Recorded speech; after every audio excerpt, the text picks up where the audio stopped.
حي على الفلاح.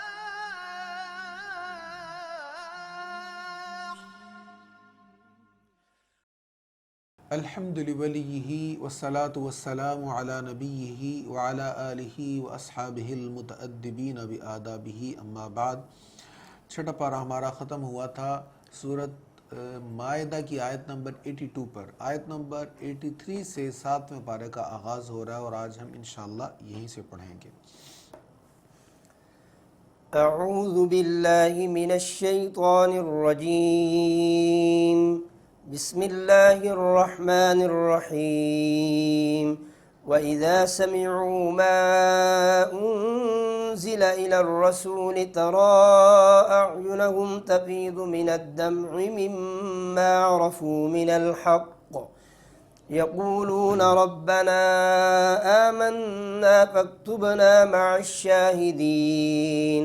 وَمَا لَنَا لَا نُؤْمِنُ بِاللَّهِ وَمَا جَاءَنَا مِنَ الْحَقِّ وَنَطْمَعُ أَن يُدْخِلَنَا رَبُّنَا مَعَ الْقَوْمِ الصَّالِحِينَ.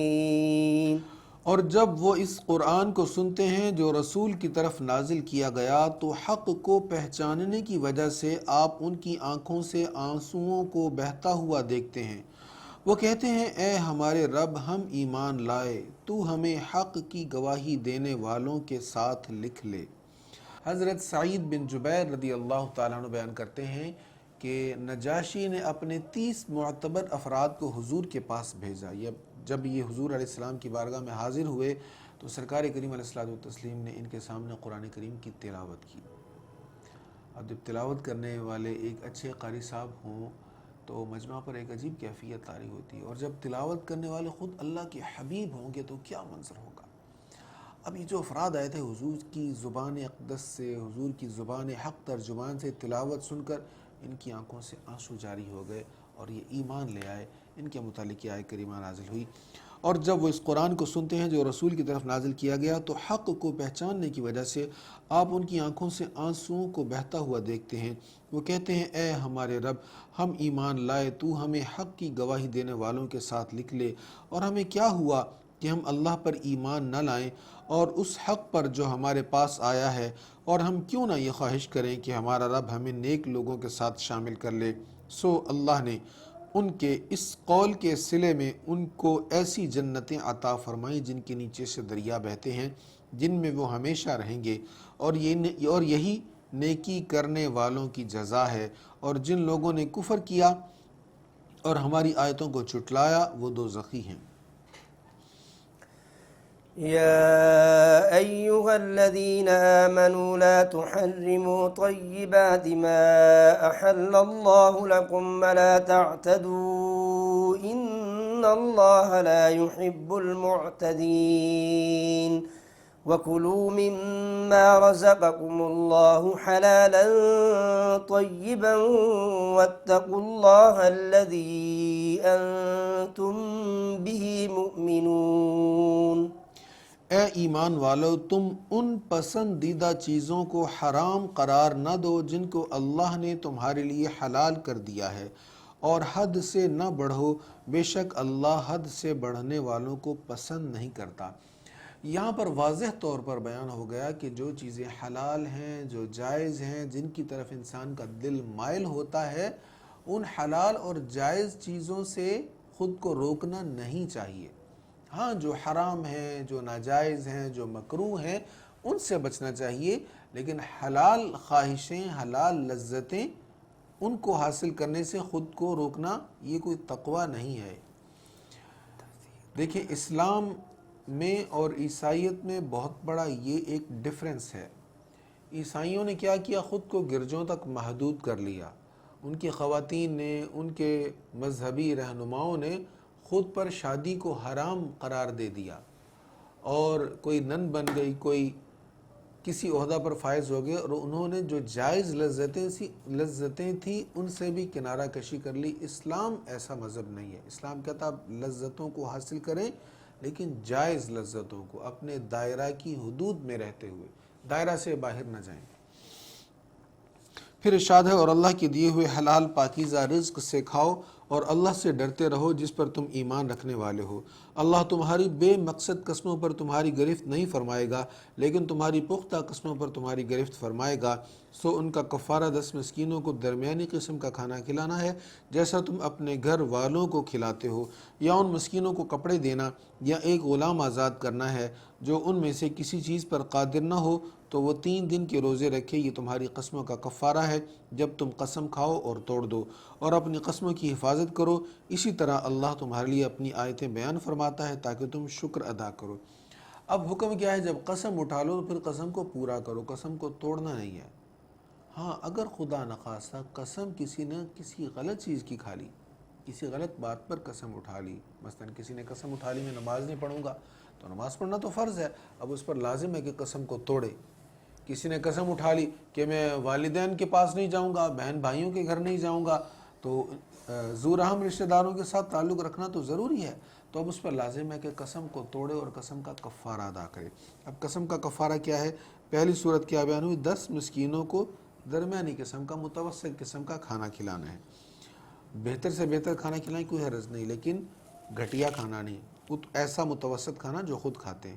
تو 10 مسکینوں کو کھانا کھلائیں، یا 10 مسکینوں کو کپڑے دیں، یا ایک غلام کو آزاد کریں، اور جو ان تینوں میں سے کچھ نہ کر سکے اس کے لیے یہ ہے کہ وہ 3 دن کے روزے رکھے، یہ قسم کا کفارہ ہے۔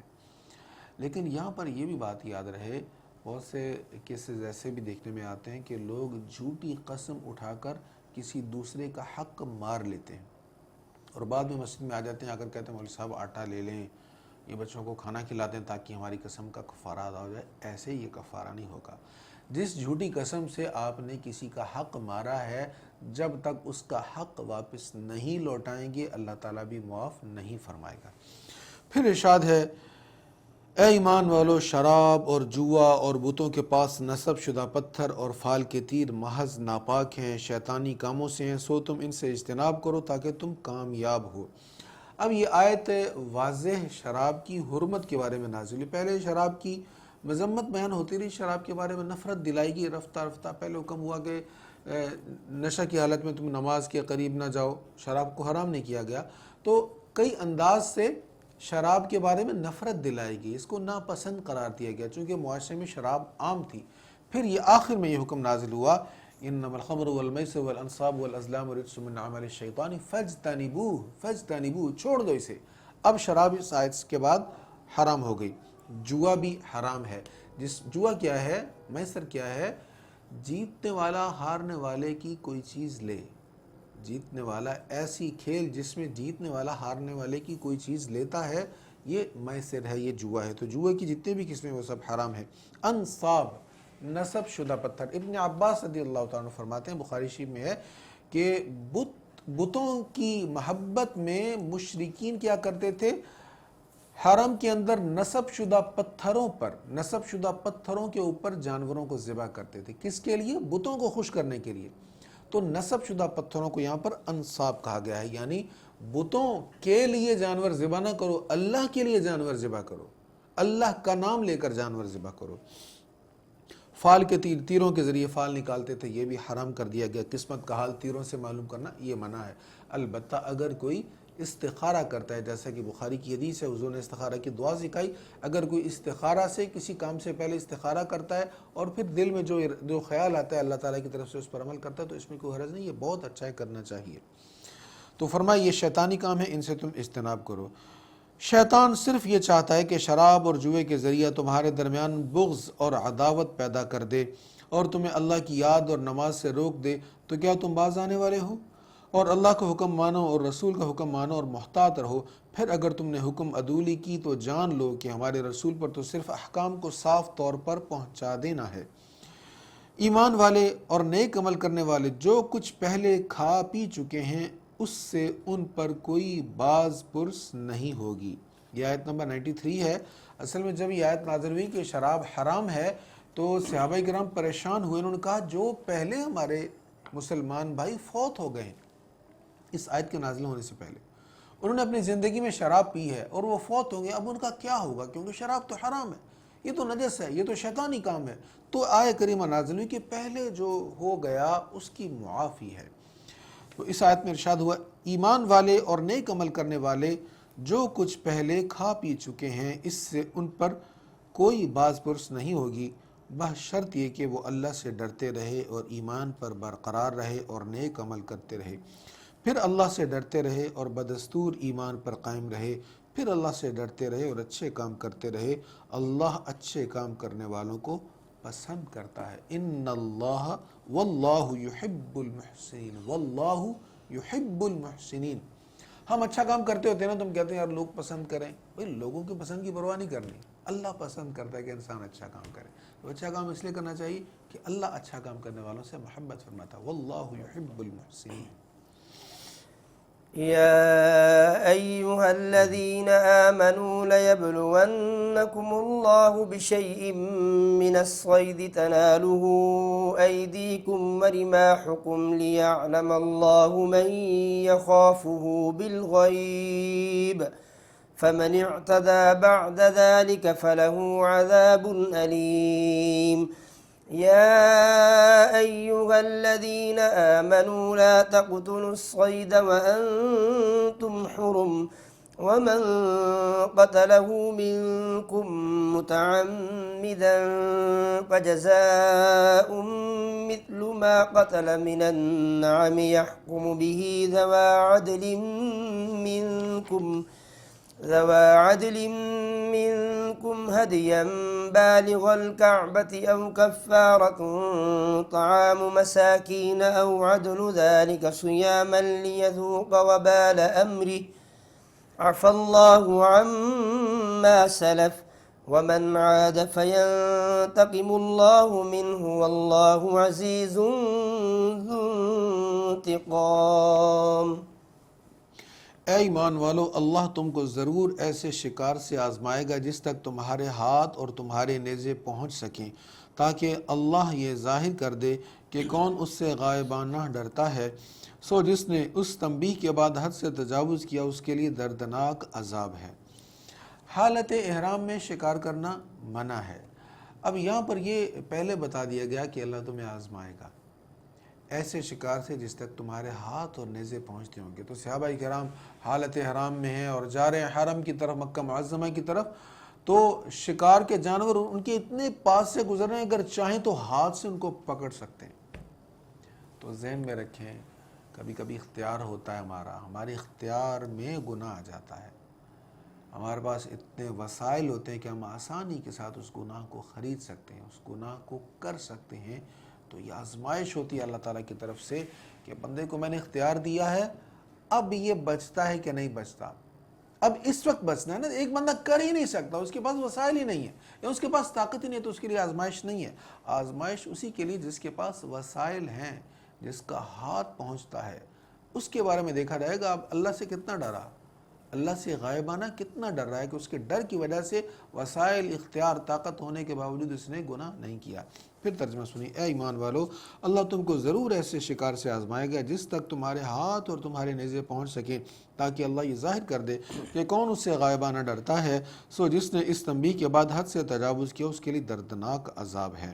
اے ایمان والو، حالت حرام میں شکار نہ مارو، اور تم میں سے جس نے عمدن شکار مارا تو جس جانور کو اس نے مارا ہے اس شخص کو مویشیوں میں سے اسی کی مثل قربانی کرنی ہوگی۔ تم میں سے دو منصف اس کی مثلیت کا فیصلہ کریں گے، درآں حال یہ کہ یہ قربانی کعبہ کو پہنچنے والی ہو، یا اس پر چند مسکینوں کا کھانا ہے، یا ان کی تعداد کے برابر روزے رکھنا ہے، تاکہ وہ اپنے کرتوت کا مزہ چکھے۔ جو گزر گیا اس کو اللہ نے معاف کر دیا، اور جو دوبارہ یہ کام کرے گا تو اللہ اس سے انتقام لے گا، اور اللہ بہت غالب منتقم ہے۔ اگر کسی نے شکار کر لیا حالت احرام میں تو اس کو معافی کیسے ملے گی؟ اس کا طریقہ یہ ہے کہ جو شکار اس نے کیا ہے پہلے اس کی قیمت کا تعین کرے کہ اس کی قیمت کیا ہے۔ اس کی قیمت کا تعین اس علاقے کے دو معتبر نیک لوگ کریں گے، اس کا ریٹ لگائیں گے، یہ اس کی قیمت ہے۔ اب اس قیمت میں پھر اس کے پاس آپشن ہے، چاہے تو اس قیمت کا جانور خرید کر قربان کر دے، یا وہ قیمت فقیروں میں تقسیم کر دے، مسکینوں میں تقسیم کر دے۔ اگر جانور نہیں خریدا جا سکتا، تھوڑی قیمت بنتی ہے، تو پھر بھی وہ فقیروں میں تقسیم کرے گا۔ اگر ان دونوں میں سے کچھ نہیں کر سکتا، نہ جانور خرید کر قربان کر سکتا ہے، نہ فقیروں میں بانٹ سکتا ہے، تو پھر وہ روزے رکھے گا۔ اب روزے کتنے رکھے گا؟ روزے رکھنے کا معیار احناف نے یہ بیان کیا ہے کہ جو قیمت بنی تھی اس قیمت سے حساب لگائے کتنے فقیروں میں تقسیم کیا جا سکتا ہے۔ اس کو تقسیم کس معیار پر کریں گے؟ 2 کلو گندم کے حساب سے فقیروں میں تقسیم کریں گے۔ اب فرض کریں وہ قیمت بنتی تھی 10 کلو گندم کے برابر، اب 10 کلو گندم 5 فقیروں میں تقسیم ہوگی، تو اب وہ تقسیم تو نہیں کر سکتا، پیسے نہیں ہیں، تو پھر وہ کیا کرے گا؟ 5 روزے رکھ لے، جتنے فقیروں میں وہ تقسیم ہونی تھی قیمت اتنے وہ روزے رکھ لے، تو اس کے لیے یہ معافی ہو جائے گی۔ اب یہ خشکی کا جو شکار ہے یہ تو حرام ہے، اور اگلی آیت میں ارشاد ہو رہا ہے کہ جو تری کا شکار ہے یعنی سمندر کا شکار ہے، مچھلی وغیرہ پکڑنا، یہ محرم کے لیے جائز ہے، حالت حرام میں بھی جائز ہے۔ تمہارے لیے سمندری شکار اور اس کا طعام حلال کر دیا گیا ہے تمہارے اور مسافروں کے فائدہ کے لیے، اور جب تم احرام میں ہو تمہارے لیے خشکی کا شکار حرام کر دیا گیا ہے، اور اللہ سے ڈرتے رہو جس کے حضور تم سب پیش کیے جاؤ گے۔ اللہ نے کعبہ کو جو حرمت والا گھر ہے لوگوں کے قیام کا سبب بنا دیا، اور حرمت والے مہینہ کو اور کعبہ کی قربانی کو اور جانوروں کے گلوں میں پڑے ہوئے پٹوں کو، یہ اس لیے ہے کہ تم جان لو کہ بے شک اللہ جانتا ہے جو کچھ آسمانوں میں ہے اور جو کچھ زمینوں میں ہے، بے شک اللہ ہر چیز کو بہت جاننے والا ہے۔ جان لو کہ اللہ کا عذاب بہت سخت ہے، اور یہ کہ اللہ بہت بخشنے والا بے حد رحم فرمانے والا ہے۔ رسول پر صرف حکم پہنچانا ہے، اور اللہ جانتا ہے جو کچھ تم ظاہر کرتے ہو اور جو کچھ تم چھپاتے ہو۔ آپ کہیے کہ پاک اور ناپاک برابر نہیں ہو سکتا۔ قل لا يستوی الخبیث والطیب، آپ کہیے کہ پاک اور ناپاک برابر نہیں ہو سکتا۔ کھرا کھوٹا برابر ہو سکتا ہے؟ ایک شخص نفع دینے والا اور ایک شخص نقصان دینے والا برابر ہو سکتا ہے؟ ایک عالم ایک جاہل برابر ہو سکتے ہیں؟ ایک مسلمان ایک کافر برابر ہو سکتے ہیں؟ نہیں۔ فرمایا آپ کہیے کہ پاک اور ناپاک برابر نہیں ہو سکتا، خواہ اے مخاطب تم کو ناپاک کی کثرت اچھی لگتی ہو، سو اے عقل والو تم اللہ سے ڈرتے رہو تاکہ تم فلاح پاؤ۔ تو فرمایا اچھا اور برا برابر نہیں ہو سکتا، چاہے برے جتنے مرضی زیادہ ہو جائے۔ یہاں کوانٹٹی نہیں دیکھی جائے گی، کوالٹی دیکھی جائے گی، مقدار نہیں دیکھی جائے گی، معیار دیکھا جائے گا۔ بہت سارے لوگ ہیں لیکن کھوٹے ہیں، بہت سارے لوگ ہیں لیکن کافر ہیں، اللہ کو وہ بہت نہیں اچھے لگتے۔ تھوڑے سے ہیں لیکن ایمان والے ہیں، تھوڑے سے ہیں لیکن مخلص ہیں، اللہ کے لیے کام کرنے والے، وہ اچھے ہیں۔ تو فرمایا برے لوگوں کی کثرت تمہیں حیران نہ کرے، کہیں یہ نہ سمجھنا کہ برے لوگ بہت زیادہ ہیں، کفار کے پاس طاقت زیادہ ہے، مال و اسباب زیادہ ہے تو یہ بہتر ہے۔ نہیں، بہتری کا یہ معیار نہیں ہے۔ کثرت یا ان کے پاس قوت کا زیادہ ہونا تمہیں اس بات سے دھوکہ میں نہ ڈال دے کہ وہ بہتر ہے۔ بہتر وہی ہے جس کو اللہ بہتر کہتا ہے، چاہے وہ دنیا میں تھوڑے ہیں، قلیل ہیں، غریب ہیں، فقیر ہیں، جیسے بھی ہیں وہی ٹھیک ہیں جن کو اللہ ٹھیک کہتا ہے۔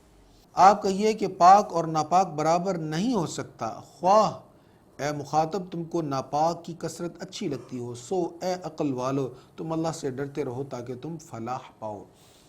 فرمایا یہ کافروں کی کثرت تمہیں کہیں حیران نہ کر دے، اس غلط فہمی میں نہ پڑ جانا کہ امراء یا کفار یا فساق جو ہیں ان کی کثرت زیادہ ہے، کافروں کے پاس طاقت زیادہ ہے، دنیا کی سہولتیں زیادہ ہیں، اس وجہ سے تم انہیں بہتر نہ سمجھنا۔ بہتری کا معیار کسی کی کثرت نہیں ہے، اللہ تعالیٰ کی بارگاہ میں کوانٹٹی نہیں دیکھی جائے گی، کوالٹی دیکھی جائے گی، تعداد نہیں معیار چاہیے۔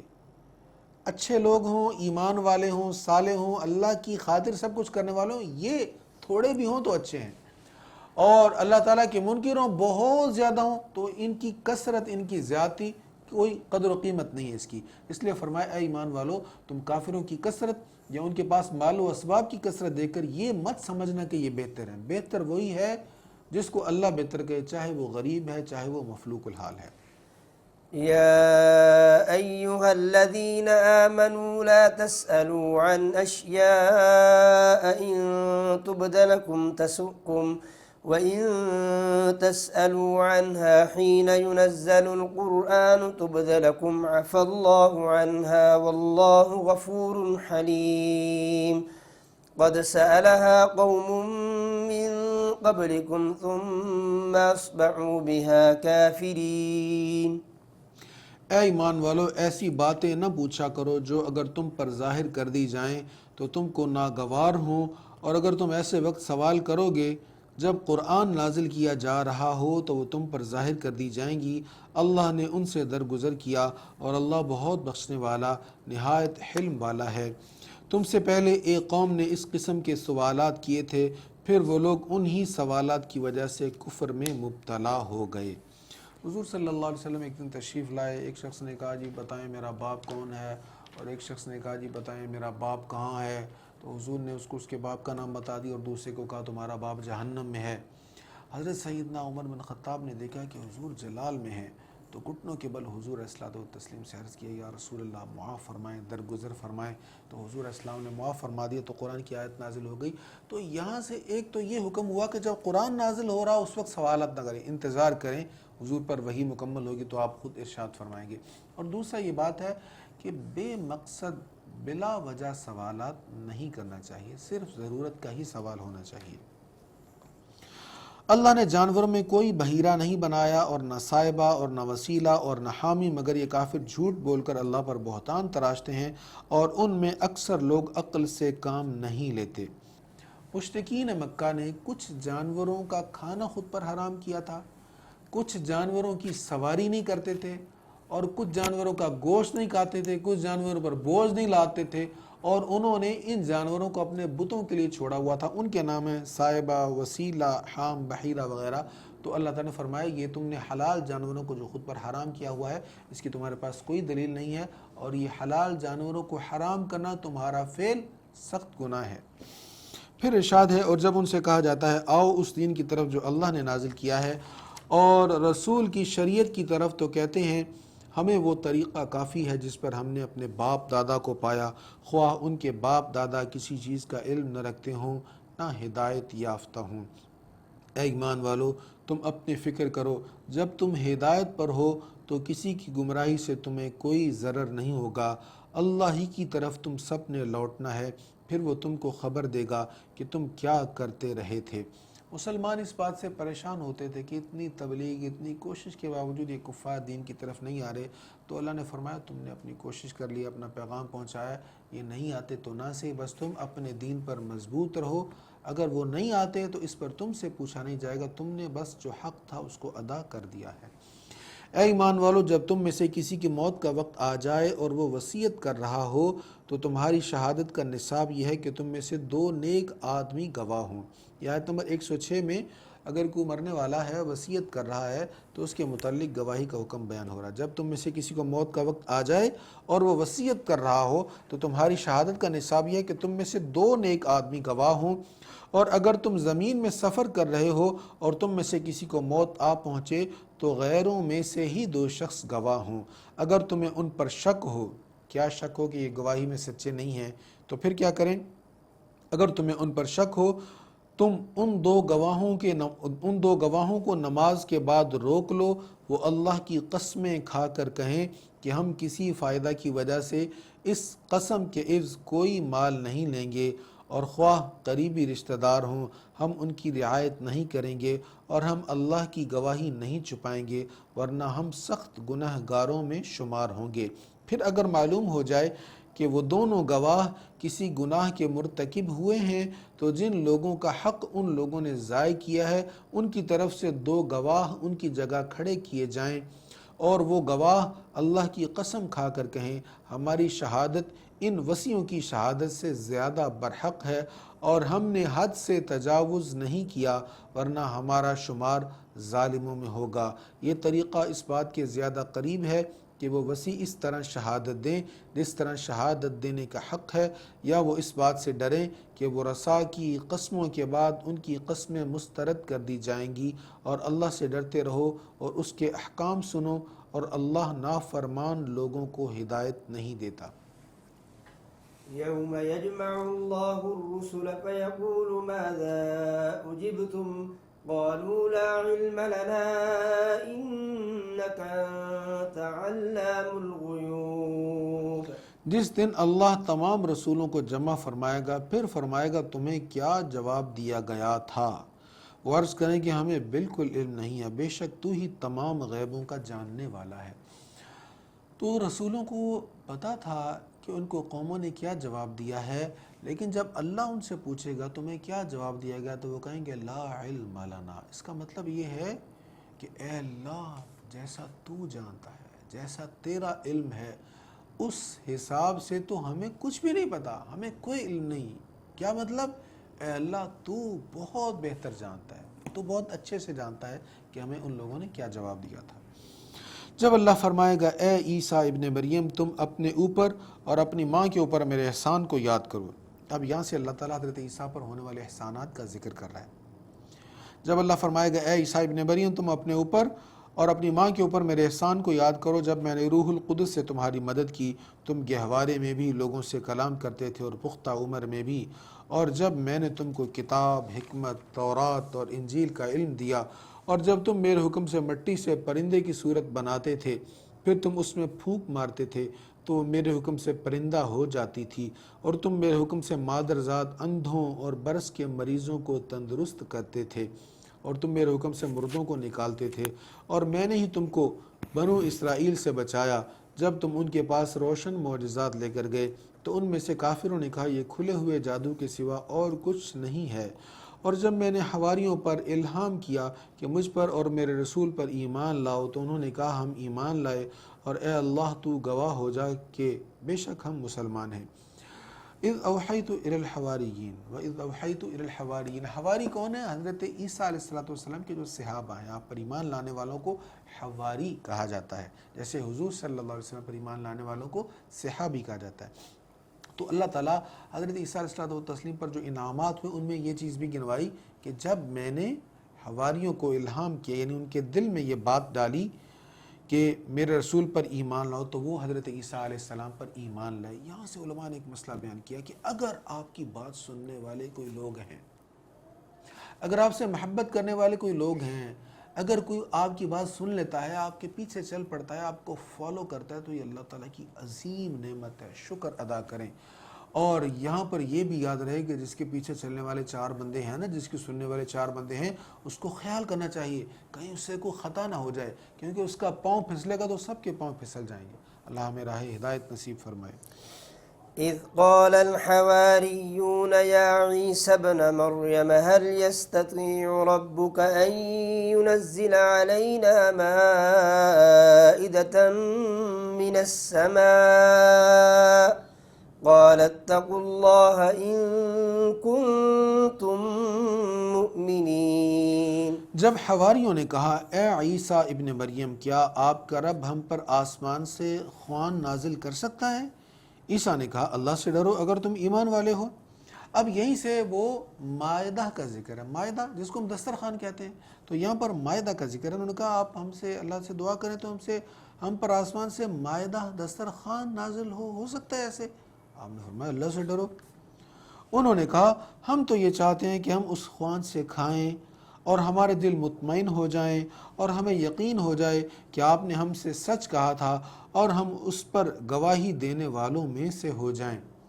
تو انہوں نے پھر اصرار کیا نہیں آپ دعا کریں تاکہ ہمارے دل مضبوط ہوں، ہمارا ایمان اور پختہ ہو جائے اور ہم اس خوان نعمت سے جو اللہ تعالیٰ میں نعمتیں عطا فرمائے گا اس کو بھی کھائیں۔ تو اب عیسیٰ علیہ السلام نے دعا کی۔ قال عیسیٰ ابن مریم، عیسیٰ ابن مریم نے دعا کی اللہم ربنا انزل علینا مائدة من السماء تکون لنا عیدا لأولنا وآخرنا وآیتا منک۔ اے ہمارے رب ہم پر آسمان سے کھانے کا خوان نازل فرما تاکہ وہ دن ہمارے اگلوں اور پچھلوں کے لیے عید ہو جائے اور تیری طرف سے نشانی ہو جائے، اور ہمیں رزق عطا فرما اور تو سب سے بہتر رزق عطا فرمانے والا ہے۔ اب آپ کیا کہہ رہے ہیں؟ یا اللہ اگر تو خوان نعمت نازل فرمائے تو وہ دن ہمارے لیے بڑا خوشی والا دن ہوگا، عید کا دن ہوگا۔ اس سے علماء نے مسئلہ بیان کیا ہے کہ جب اللہ تعالیٰ کو نعمت عطا فرمائے تو اس پر اس کا شکر بجا لانا چاہیے، خوشی کا اظہار کرنا چاہیے، اللہ کی عبادت کرنی چاہیے۔ کوئی بھی نعمت اللہ تعالیٰ عطا فرمائے تو شکر بجا لاتے ہوئے اس کی عبادت کرنی چاہیے۔ اور جب نعمتوں کی جان، سب سے عظیم نعمت ذات مصطفیٰ حضور سیدنا محمد صلی اللہ تعالی علیہ وآلہ وسلم کی ذات اللہ تعالیٰ نے اس کائنات کو عطا فرمائی، تو وہ دن بھی عظیم نعمت ہے، وہ خوشیوں والا دن ہے، عبادت والا دن ہے، اور عید کا دن ہے، وہ بھی عید کا دن یعنی خوشی کا دن ہے۔ مگر یاد رہے ولادت مصطفیٰ صلی اللہ علیہ وسلم کے سلسلہ میں خوشی اسی طریقہ سے منائی جائے گی جس طریقہ سے خوشی منانا قرآن و سنت میں جائز ہے۔ شریعت سے ہٹ کر کوئی طریقہ خوشی کا منانا اس دن بھی جائز نہیں ہے، بلکہ کسی بھی خوشی کے موقع پر ہمیں شریعت کی حدود سے تجاوز نہیں کرنا چاہیے۔ پھر ارشاد ہے، اللہ نے فرمایا بے شک میں اس خوان کو تم پر نازل فرمانے والا ہوں، پھر تم میں سے جو شخص اس کے بعد کفر کرے گا تو میں ضرور اس کو ایسا عذاب دوں گا جو تمام جہان والوں میں سے کسی کو بھی نہ دوں گا۔ وَإِذْ قَالَ اللَّهُ يَا عِيسَى ابْنَ مَرْيَمَ أَأَنْتَ قُلْتَ لِلنَّاسِ اتَّخِذُونِي وَأُمِّيَ إِلَٰهَيْنِ مِن دُونِ اللَّهِ قال سبحانك ما يكون لي أن أقول ما ليس لي بحق إن كنت قلته فقد علمته تعلم ما في نفسي ولا أعلم ما في نفسك إنك أنت علام الغيوب۔ اور جب اللہ فرمائے گا اے عیسیٰ ابن مریم کیا تم نے لوگوں سے یہ کہا تھا کہ مجھے اور میری ماں کو اللہ کے سوا دو خدا بنا لو؟ وہ عرض کریں گے تو پاک ہے، میرے لیے یہ جائز نہیں کہ میں وہ بات کہوں جس کا مجھے حق نہیں ہے۔ اگر میں نے بالفرض یہ کہا ہوتا تو اسے ضرور جانتا، تو ان باتوں کو جانتا ہے جو میرے دل میں ہیں، اور میں ان چیزوں کو نہیں جانتا جو تیرے علم میں ہیں، بے شک تو ہی سب غیبوں کا جاننے والا ہے۔ حضرت عیسیٰ علیہ السلام سے اللہ تعالیٰ قیامت کے دن یہ پوچھے گا کیا تم نے یہ کہا تھا کہ میری عبادت کرو، یعنی جناب عیسیٰ علیہ السلام کو اللہ کا شریک قرار دو یا ان کی والدہ کو اللہ کا شریک قرار دو؟ حضرت عیسیٰ علیہ السلام کہیں گے نہیں یا اللہ، میرے لیے یہ کیسے ممکن ہے میں یہ کہوں، اور اے اللہ تو جانتا ہے، یہ تیرے علم میں ہے کہ میں نے یہ نہیں کہا تھا، بلکہ اے مولا میرے دل میں جو کچھ ہے وہ سب تو جانتا ہے، لیکن جو تیرا علم ہے میں اسے نہیں جانتا۔ اپنے علم کی کمی کا اعتراف جناب عیسیٰ علیہ السلام اللہ تعالیٰ کی بارگاہ میں عرض کریں گے۔ میں نے ان سے وہی کہا جسے کہنے کا تو نے مجھے حکم دیا تھا کہ صرف اللہ کی عبادت کرو جو میرا رب ہے اور تمہارا رب ہے، اور میں ان پر اسی وقت نگہبان تھا جب تک میں ان میں رہا، پھر جب تو نے مجھے آسمان پر اٹھا لیا تو ہی ان پر نگہبان تھا، اور تو ہر چیز پر گواہ ہے۔ اگر تو ان کو عذاب دے تو بے شک یہ تیرے بندے ہیں، اور اگر تو ان کو بخش دے تو بہت غالب بڑی حکمت والا ہے۔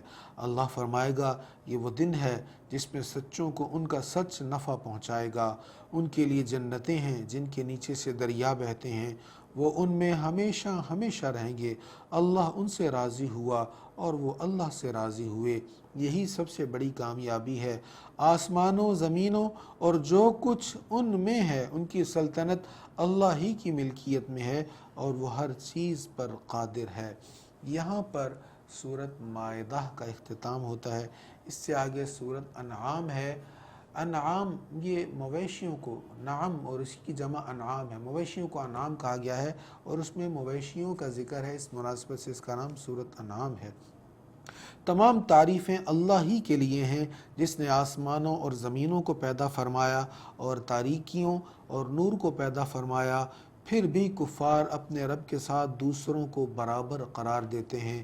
وہی ہے جس نے تم کو مٹی سے پیدا فرمایا، پھر مدت حیات مقرر فرمائی، اور قیامت کا معین وقت اللہ ہی کے پاس ہے، اور تم لوگ شک کرتے ہو، اور اللہ ہی آسمانوں اور زمینوں میں عبادت کا مستحق ہے، وہ تمہارے ظاہر اور باطن کے حال کو جانتا ہے اور تمہارے کاموں سے واقف ہے۔ اور جب بھی ان کے پاس ان کے رب کی نشانیوں میں سے کوئی نشانی آتی ہے وہ اس سے منہ موڑ لیتے ہیں، سو بے شک جب ان کے پاس حق آ گیا تو انہوں نے اس کو جھٹلا دیا، سو ان قریب ان کے پاس اس چیز کی خبریں آئیں گی جس کا وہ مذاق اڑاتے تھے۔ کیا انہوں نے نہیں دیکھا کہ ہم نے ان سے پہلے کتنی ایسی قومیں تباہ و برباد کر دیں جن کو ہم نے زمین میں ایسا اقتدار دیا تھا جیسا تمہیں نہیں دیا۔ ہم نے ان پر آسمان سے موسلادھار بارشیں برسائیں اور ہم نے ان کے کھیتوں اور باغوں کے نیچے دریا بہائے، پھر ہم نے ان کے گناہوں کی پاداش میں ان کو تباہ و برباد کر دیا، اور ان کے بعد ہم نے ایک دوسری قوم پیدا کر دی۔ اور اگر ہم آپ پر کاغذ میں لکھی ہوئی کتاب نازل کرتے تو وہ اسے اپنے ہاتھوں سے چھو لیتے، تب بھی کفار یہی کہتے کہ یہ محض کھلا ہوا جادو ہے۔ اللہ فرما رہا ہے کہ حبیب صلی اللہ علیہ وسلم اگر کاغذ سے لکھی ہوئی کتاب ان کے سامنے آ جاتی اور اس کو ٹچ بھی کر لیتے پھر بھی یہ کہتے یہ جادو ہے۔ قرآن حضور پر اترتا نا تو حضور تلاوت فرما کر بیان کرتے کہ یہ وہی اتری ہے، اور وہ کہتے نہیں آپ نے اپنے پاس سے گھڑ لیا اس کو۔ اللہ فرماتا یہ اگر صورت نہ ہوتی، لکھا ہوا آتا ان کے سامنے اور اس کو یہ ٹچ بھی کر لیتے، پکڑ کے دیکھ لیتے، پھر بھی انہوں نے انکار کر دینا تھا، پھر بھی نہیں ماننا تھا انہوں نے۔ یعنی جو ہٹ دھرم، جو ضدی کفار ہیں، جو توہین مصطفیٰ کرنے والے کفار ہیں، ان کو پھر بھی ایمان نصیب نہیں ہونا تھا۔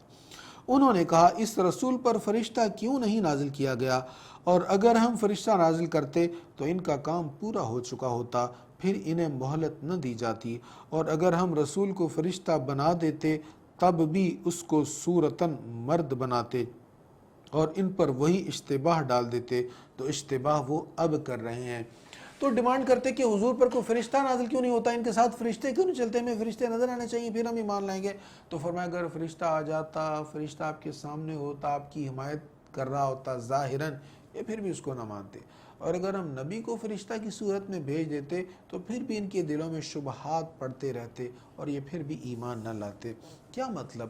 جس نے ایمان نہیں لانا، جس نے ضد کرنی ہے، اس نے بہت سارے دلائل دیکھ کر بھی کوئی نہ کوئی عیب، کوئی نہ کوئی نکتہ چینی کر لینی ہے، اور جس نے دلائل پر غور و فکر کرنا ہے اس کو بہت زیادہ نشانیاں نہ بھی دکھائی جائیں، اس کا دل کھل جاتا ہے اور اس پر حقیقت آشکار ہو جاتی ہے اور وہ ایمان لے آتا ہے۔ اور بے شک آپ سے پہلے رسولوں کا بھی مذاق اڑایا گیا، تو ان مذاق اڑانے والوں کو اسی عذاب نے گھیر لیا جس کا وہ مذاق اڑاتے تھے۔ آپ کہیے تم زمین میں گھومو پھرو، قل سیروا فی الارض ثم انظروا کیف کان عاقبۃ المکذبین، آپ کہیے تم زمین میں گھومو پھرو، پھر دیکھو جھٹلانے والوں کا انجام کیسا ہوا۔ آپ ان سے کہیے کہ آسمانوں اور زمینوں میں جو کچھ ہے وہ کس کی ملکیت ہے، آپ کہیے کہ وہ اللہ ہی کی ملکیت ہے، اس نے محض اپنے کرم سے اپنے اوپر رحمت لازم کر لی ہے، وہ تم کو ضرور قیامت کے دن جمع کرے گا جس میں کوئی شک نہیں ہے، مگر جن لوگوں نے خود اپنے آپ کو نقصان پہنچایا ہے وہ ایمان نہیں لائیں گے۔ رات اور دن میں جو بھی سکونت پذیر ہے وہ سب اللہ ہی کی ملکیت ہے، وہی خوب سننے والا، بہت جاننے والا ہے۔ آپ کہیے کیا میں اللہ کے سوا کسی اور کو کار ساز بنا لوں جو آسمانوں اور زمینوں کا پیدا کرنے والا ہے اور وہ سب کو کھلاتا ہے اور اس کو کھلایا نہیں جاتا۔ آپ کہیے کہ مجھے حکم دیا گیا ہے کہ میں سب سے پہلے اسلام لانے والا ہو جاؤں، اور یہ کہ تم ہرگز شرک کرنے والوں میں سے نہ ہونا۔ آپ کہیے کہ اگر میں اپنے رب کی نافرمانی کروں تو میں عظیم دن کے عذاب سے ڈرتا ہوں، جس شخص سے اس دن عذاب دور کر دیا گیا تو بے شک اس پر اللہ نے بہت رحم فرمایا، اور یہی بہت واضح کامیابی ہے۔ تو حضور علیہ السلام سے اللہ تعالیٰ کہہ رہا ہے آپ کہیں کہ میں اللہ کی نافرمانی کرنے سے ڈرتا ہوں۔ اب حضور اللہ کی نافرمانی تو نہیں کر سکتے نا، وہ تو بھولے ہوئوں کو سیدھے راہ پر ڈالنے آئے ہیں، تو حضور نافرمانی نہیں کریں گے، لیکن ہمیں بتایا جا رہا ہے کہ نافرمانی کتنی بڑی چیز ہے کہ حضور علیہ السلام نافرمانی سے ڈرتے ہیں، اور نافرمانی ہمیں بھی نہیں کرنی چاہیے، ہمیں بھی اس سے ڈرنا چاہیے۔ تو فرمایا اگر میں نافرمانی کروں تو میں اس دن کے عذاب سے ڈرتا ہوں۔ وہ کون سا دن؟ جس سے عذاب پھیر دیا گیا، بس وہی کامیاب ہے۔ کامیابی کا معیار کیا ہے؟ قیامت کے دن کے عذاب سے بچ جائیں، اللہ کی پکڑ سے بچ جائیں، یہ اصل کامیابی۔ دنیا جیسے تیسے گزر ہی جائے گی، حقیقی کامیابی یہ ہے کہ بندہ آخرت میں اللہ تعالیٰ کی پکڑ سے بچ جائے۔ اور اے مخاطب، اگر اللہ تمہیں کوئی ضرر پہنچائے تو اس کے سوا کوئی اس ضرر کو درست کرنے والا نہیں ہے، اور اگر وہ تمہیں کوئی نفع پہنچائے تو وہ ہر چیز پر قادر ہے، اور وہی اپنے تمام بندوں پر غالب ہے، اور وہ بہت حکمت والا، بہت خبر رکھنے والا ہے۔ آپ کہیے کہ کس کی گواہی سب سے بڑی ہے؟ آپ کہیے اللہ میرے اور تمہارے درمیان گواہ ہے، اور میری طرف اس قرآن کی وحی کی گئی ہے تاکہ میں تم کو اس قرآن سے ڈراؤں، اور جس تک یہ پہنچے کیا تم ضرور یہ گواہی دیتے ہو کہ اللہ کے ساتھ اور معبود ہیں؟ آپ کہیے کہ میں گواہی نہیں دیتا، آپ کہیے کہ وہ صرف ایک مستحق عبادت ہے، اور بے شک میں ان سب سے بری ہوں جن کو تم اللہ کا شریک قرار دیتے ہو۔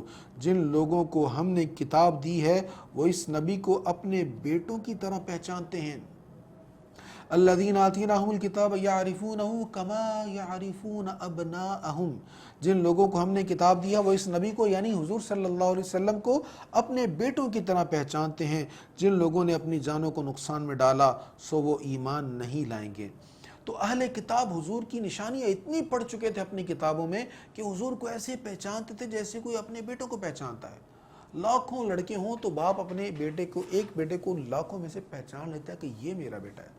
فرمایا انہیں ایسے حضور کی پہچان ہے۔ کتاب میں انہوں نے اتنی زیادہ حضور کی نشانیاں پڑھی ہیں، یہی وجہ ہے کہ حضرت عبداللہ رضی اللہ تعالیٰ جو پہلے یہودی تھے، یہودیوں کے عالم تھے، بعد میں مسلمان ہوئے، جب ان سے کسی نے اس آیت کے متعلق پوچھا تو انہوں نے قسم اٹھا کے کہا کہ ہم اپنی اولاد سے زیادہ حضور کو پہچانتے ہیں، ہمیں اپنی اولاد کی اتنی پہچان نہیں ہے، کیونکہ یہ ہماری اولاد ہے، یہ ہم نے اپنی بیویوں پر اعتماد کرتے ہوئے جانا، اور حضور اللہ کے سچے نبی ہیں یہ ہم نے کتاب پر اعتماد کرتے ہوئے جانا۔ ہماری کتاب میں حضور کی جو نشانی لکھی اس کو ہم نے جانا، تو اپنے بیٹوں سے، اپنی اولاد سے زیادہ ہم نبی آخر الزمان سیدنا محمد صلی اللہ علیہ وسلم کو پہچانتے کہ یہ واقعی اللہ کے سچے نبی ہیں۔ ومن أظلم ممن افترى على الله كذبا أو كذب بآياته إنه لا يفلح الظالمون ويوم نحشرهم جميعا ثم نقول للذين أشركوا أين شركاؤكم الذين كنتم تزعمون۔ اور اس سے بڑھ کر کون ظالم ہوگا جو اللہ پر جھوٹا بہتان لگائے یا اللہ کی آیتوں کو جھٹلائے، بے شک ظالم فلاح نہیں پائیں گے۔ اور جس دن ہم سب کو جمع کریں گے پھر مشرکین سے کہیں گے تمہارے وہ شرکاء کہاں ہیں جن پر تم گھمنڈ کرتے تھے؟ پھر وہ صرف یہی فتنہ اٹھا سکیں گے کہ کہیں اللہ کی قسم جو ہمارا رب ہے ہم شرک کرنے والے نہ تھے۔ دیکھیے انہوں نے اپنے اوپر کیسا جھوٹ باندھا، اور دنیا میں جو وہ افترا باندھتے تھے وہ سب گم ہو گئے۔ اور ان میں سے بعض وہ ہیں جو کان لگا کر آپ کی باتیں سنتے ہیں، اور ہم نے ان کے دلوں پر پردے ڈال دیے ہیں تاکہ وہ آپ کی باتیں سمجھ نہ سکے، اور ان کے کانوں میں گرانی ہے، اور اگر وہ تمام نشانیاں بھی دیکھ لیں پھر بھی ایمان نہیں لائیں گے، حتیٰ کہ جب وہ آپ کے پاس بحث کرتے ہوئے آئیں گے تو کافر کہیں گے کہ یہ تو محض پہلے لوگوں کی بناوٹی کہانیاں ہیں، اور وہ لوگوں کو اس سے روکتے ہیں اور خود بھی اس سے دور بھاگتے ہیں، اور وہ صرف اپنے آپ کو ہلاک کر رہے ہیں اور وہ اس کا شعور نہیں رکھتے۔ اور اے مخاطب، کاش تو دیکھتا جب ان کافروں کو دوزخ پر کھڑا کیا جائے گا، اس وقت وہ کہیں گے کاش ہمیں دنیا میں لوٹا دیا جائے اور ہم اپنے رب کی نشانیوں کی تکذیب نہ کریں اور مومنوں میں سے ہو جائیں۔ آیت نمبر 27 سورۃ انعام۔ فرمایا کفار قیامت کے دن جب ان کو دوزخ پہ لایا جائے گا تو پھر کہیں گے کاش موقع مل جائے، ایک بار موقع مل جائے، ہم پھر دنیا میں جائیں، پھر ہم ایمان لائیں گے، پھر ہم اعمال صالحہ کریں گے، پھر ہم گناہ نہیں کریں گے، لیکن اب موقع نہیں ملے گا۔ زندگی کا جو وقت گزر گیا، جو گھڑیاں گزر گئیں، جو لمحات گزر گئے، وہ پھر لوٹ کر نہیں آنے والے۔ اے کاش ہم وقت کی قدر کرنا سیکھ جائیں۔ اللہ اکبر، کیا حسرت ہوگی ان کی۔ وہ کہیں کہ کاش ہمیں دنیا میں لوٹا دیا جائے اور ہم اپنے رب کی نشانیوں کی تکذیب نہ کریں اور مومنوں میں سے ہو جائیں، بلکہ ان پر اب وہ حقائق منکشف ہو گئے جن کو وہ پہلے چھپاتے تھے، اور اگر وہ دنیا کی طرف لوٹا دیے گئے تو پھر وہی کام کریں گے جن سے انہیں منع کیا گیا تھا، اور بے شک وہ ضرور جھوٹے ہیں۔ اور وہ کہتے ہیں کہ ہماری زندگی صرف اسی دنیا میں ہے اور ہم دوبارہ نہیں اٹھائے جائیں گے۔ اور اے مخاطب، کاش تو وہ منظر دیکھتا جب ان کو ان کے رب کے سامنے کھڑا کیا جائے گا۔ اللہ فرمائے گا کیا یہ دوبارہ زندہ ہونا حق نہیں ہے؟ وہ کہیں گے کیوں نہیں اے ہمارے رب۔ اللہ فرمائے گا بس اب تم اپنے کفر کی وجہ سے عذاب کا مزہ چکھو۔ قد خسر الذين كذبوا بلقاء الله حتى إذا جاءتهم الساعة بغتة قالوا يا حسرتنا على ما فرطنا فيها وهم يحملون أوزارهم على ظهورهم ألا ساء ما يزرون۔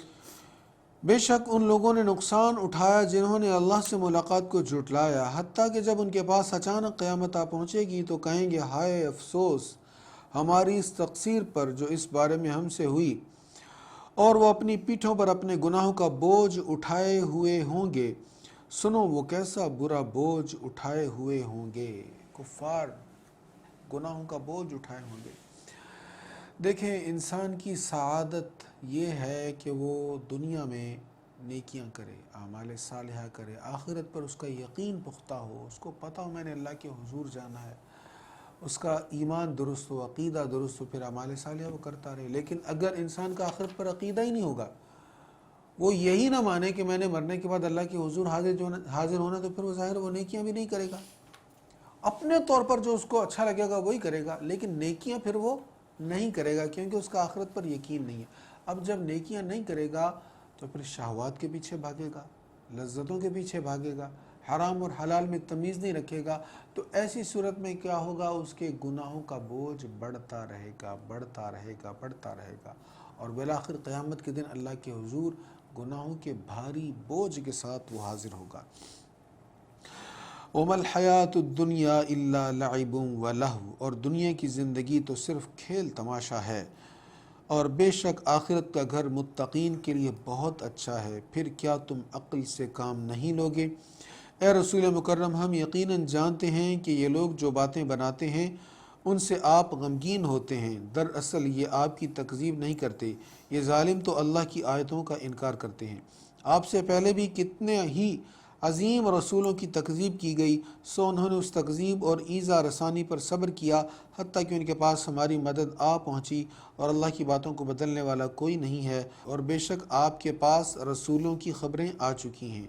اور اگر ان لوگوں کی بے اعتنائی آپ پر دشوار ہے تو آپ اگر زمین میں کوئی سرنگ یا آسمان میں کوئی سیڑھی تلاش کر سکتے ہیں تاکہ ان کے پاس ان کا مطلوبہ معجزہ لے آئیں تو لے آئیں، اور اگر اللہ چاہتا تو ان سب کو ہدایت پر جمع کر دیتا، تو اے مخاطب تو ہرگز نادانوں میں سے نہ ہو جانا۔ دعوت اسلام کو صرف وہی لوگ قبول کرتے ہیں جو توجہ سے سنتے ہیں، اور مردہ دلوں کو اللہ اٹھا لے گا، پھر وہ اسی کی طرف لوٹائے جائیں گے۔ اور انہوں نے کہا اس رسول پر اس کے رب کی طرف سے کوئی مطلوبہ معجزہ کیوں نہیں نازل کیا گیا؟ آپ کہی کہ اللہ اس پر قادر ہے کہ ان کا مطلوبہ معجزہ نازل کر دے، لیکن ان کے اکثر لوگ نہیں جانتے۔ اور زمین میں چلنے والا ہر حیوان اور فضا میں اپنے بازوؤں سے اڑنے والا ہر پرندہ تمہاری ہی مثل مخلوق ہے۔ اور زمین میں چلنے والا ہر حیوان اور فضا میں اپنے بازوؤں سے اڑنے والا ہر پرندہ تمہاری ہی مثل مخلوق ہے۔ الا امم امثالکم، تمہاری مثل مخلوق ہے۔ یہ جانور، یہ پرندے ہماری مثل مخلوق ہیں۔ کیسے؟ جسامت میں، لباس میں، نشست و برخاست میں، کھانے پینے میں، گفتگو کرنے میں، طرز زندگی میں، کس چیز میں؟ ظاہر ہے ان چیزوں میں ہماری مثل نہیں ہے، تو پھر کس چیز میں یہ ہماری مثل ہے؟ فرمایا اس چیز میں تمہاری مثل ہیں کہ انہیں بھی اللہ نے پیدا کیا، تمہیں بھی اللہ نے پیدا کیا، ان کا بھی اللہ خالق ہے، تمہارا بھی اللہ خالق ہے، اور سنو اس چیز میں تمہاری مثل ہیں انہیں بھی رب کی معرفت حاصل ہے، یہ اللہ کی تسبیح کرتے ہیں، اللہ کا ذکر کرتے ہیں، اور تمہیں بھی حکم دیا گیا کہ اللہ کو پہچانو، اس کا ذکر کرو، اس کی تسبیح کرو۔ اس پر یہ اللہ کی تسبیح کرتے ہیں، اس پر قرآن کریم کی ایک آیت بھی ہے، سورہ بنی اسرائیل کی آیت ہے، تسبح له السماوات السبع والارض ومن فيهن وان من شيء الا يسبح بحمده ولكن لا تفقهون تسبيحهم۔ یہ سورہ بنی اسرائیل کی آیت نمبر 44 ہے۔ 7 آسمان اور زمینیں اور جو کچھ ان میں ہے وہ اس کی تسبیح کرتے ہیں، اور ہر چیز اس کی حمد کے ساتھ اس کی تسبیح کرتی ہے، لیکن تم ان کی تسبیح نہیں سمجھتے۔ اللہ اکبر۔ تو فرمایا زمین پر چلنے والا ہر حیوان اور فضا میں اپنے بازوں سے اڑنے والا ہر پرندہ تمہاری مثل مخلوق ہے۔ ہم نے کتاب لوح محفوظ میں کسی چیز کو نہیں چھوڑا، پھر وہ اپنے رب کی طرف جمع کیے جائیں گے۔ اور جن لوگوں نے ہماری آیتوں کی تکذیب کی وہ بہرے اور گونگے ہیں، اندھیروں میں بھٹکے ہوئے ہیں۔ اللہ جسے چاہے گمراہ کر دے اور جسے چاہے سیدھی راہ پر گامزن کر دے۔ آپ کہیے یہ بتاؤ اگر تمہارے پاس اللہ کا عذاب آئے یا تم پر قیامت آ جائے، کیا اس وقت اللہ کے سوا کسی اور کو مدد کے لیے پکارو گے؟ بتاؤ اگر تم سچے ہو، بلکہ تم اسی کو پکارو گے۔ بس اگر وہ چاہے گا تو وہ اس تنگی کو کھول دے گا جس کے لیے تم اس کو پکارو گے، اور تم انہیں بھول جاؤ گے جن کو تم اللہ کا شریک بناتے تھے۔ وَلَقَدْ أَرْسَلْنَا إِلَىٰ أُمَمٍ مِّن قَبْلِكَ فَأَخَذْنَاهُم بِالْبَأْسَاءِ وَالضَّرَّاءِ لَعَلَّهُمْ يَتَضَرَّعُونَ فَلَوْلَا إِذْ جَاءَهُم بَأْسُنَا تَضَرَّعُوا ولكن قست قلوبهم وزين لهم الشيطان ما كانوا يعملون۔ اور بے شک ہم نے آپ سے پہلے کئی امتوں کی طرف رسول بھیجے، پھر ہم نے ان کو تنگی اور تکلیف میں مبتلا کر دیا تاکہ وہ گڑ گڑا کر دعا کریں، تو جب ان کے پاس تنگی کا عذاب آیا تو انہوں نے کیوں نہ گڑ گڑا کر دعا کی، لیکن ان کے دل سخت ہو گئے اور شیطان نے ان کے کاموں کو مزین کر دیا۔ پھر جب وہ اس نصیحت کو بھول گئے جو ان کو کی گئی تھی تو ہم نے ان پر ہر چیز کے دروازے کھول دیے، حتیٰ کہ جب وہ ان چیزوں پر اترانے لگے جو ان کو دی گئی تھیں تو ہم نے ان کو اچانک پکڑ لیا اور وہ نا امید ہو کر رہ گئے۔ قرآن کریم میں یہ مضمون بار بار بیان ہوا ہے کہ اللہ تعالیٰ نافرمان لوگوں کو اپنی راہ دکھانے کے لیے تکلیف میں مبتلا کرتا ہے، چھوٹا عذاب بھیجتا ہے، مشکل، حادثہ، بیماری، تکلیف، تاکہ وہ گڑ گڑائیں، اللہ کے حضور حاضر ہوں۔ لیکن اگر وہ اللہ کے حضور حاضر نہیں ہوں گے، توبہ نہیں کریں گے، رجوع اللہ نہیں کریں گے، تو پھر اللہ تکلیف کو دور کر دیتا ہے، پھر اللہ ان کو ڈھیل دیتا ہے، پھر وہ اور زیادہ سرکش ہو کر زیادہ عذاب کے مستحق ہوتے ہیں۔ یاد رکھیں اگر مشکل حالات آئیں، انسان رجوع اللہ نہ کرے، توبہ نہ کرے اور پھر آسانیاں شروع ہو جائیں تو یہ سوچ کر مطمئن نہ ہوں کہ ہماری غلطی نہیں ہے یا ہم پرفیکٹ جا رہے ہیں، بلکہ فکر مند ہو جائیں کہ ہم نے توبہ نہیں کی تھی، یہ رحمتیں کیوں آئیں، یہ آسانیاں کیوں آئیں۔ اب یہ رحمتیں نہیں ہیں، یہ عذاب کی ایک صورت ہے، مزید ڈھیل دی جا رہی ہے۔ اس پر ایک حدیث ہے، حضرت عقبہ بن عامر بیان کرتے ہیں کہ نبی صلی اللہ علیہ وسلم نے فرمایا، جب تم دیکھو کہ اللہ تعالیٰ بندوں کو ان کے گناہوں کے باوجود ان کے سوالوں کے مطابق عطا فرماتا ہے تو یہ صرف اللہ کی طرف سے ان کے لیے ڈھیل ہے۔ گناہ ہو رہے ہیں لیکن پھر بھی جو مانگا اس نے دے دیا، اب خوش ہونے والی بات نہیں ہے، یہ ڈھیل ہے اللہ کی طرف سے، یہ حضور نے فرمایا اور اس کے بعد حضور نے یہی آیت تلاوت فرمائی۔ یہ مسند امام احمد بن حنبل میں حدیث ہے۔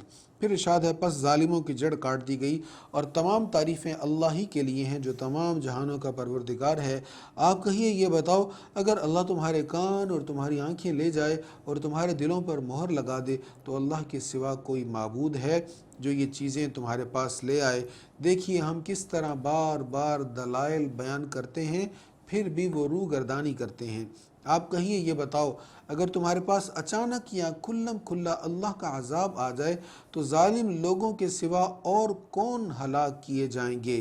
اور ہم صرف خوشخبری سنانے والے اور ڈرانے والے رسول بھیجتے ہیں۔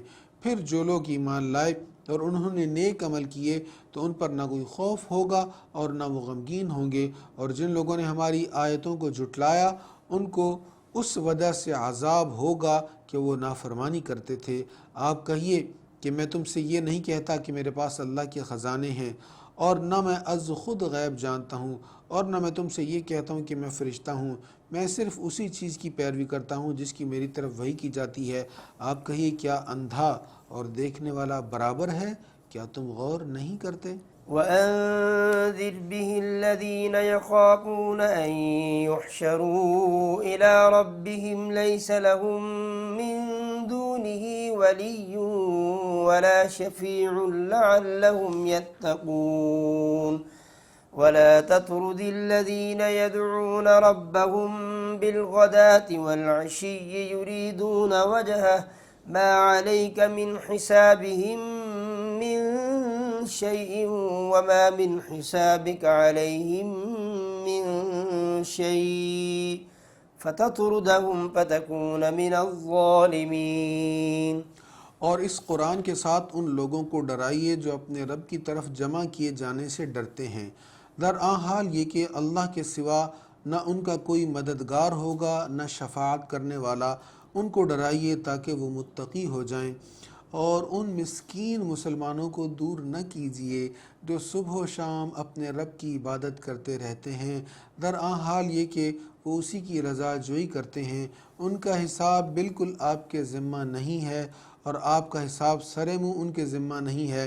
بس اگر بالفرض آپ نے ان کو دور کر دیا تو آپ غیر منصفوں سے ہو جائیں گے۔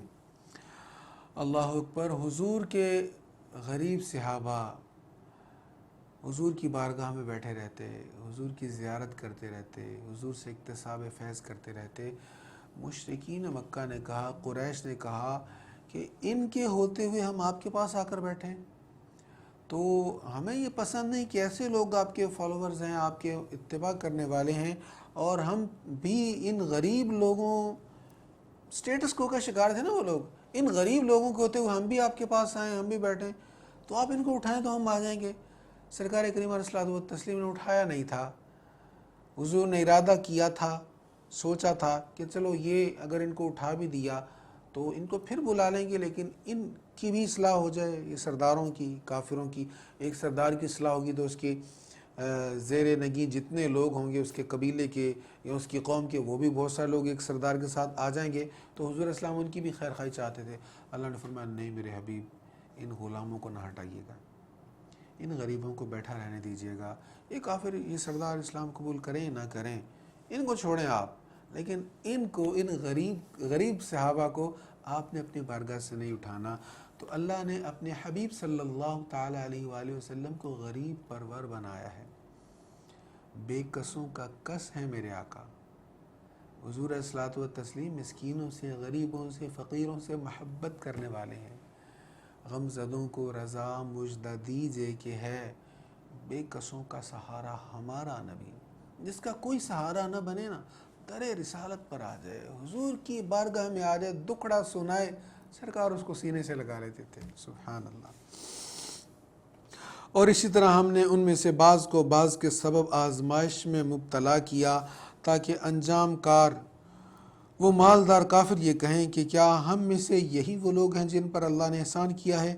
اے کافرو، کیا اللہ شکر گزاروں کو خوب جاننے والا نہیں ہے؟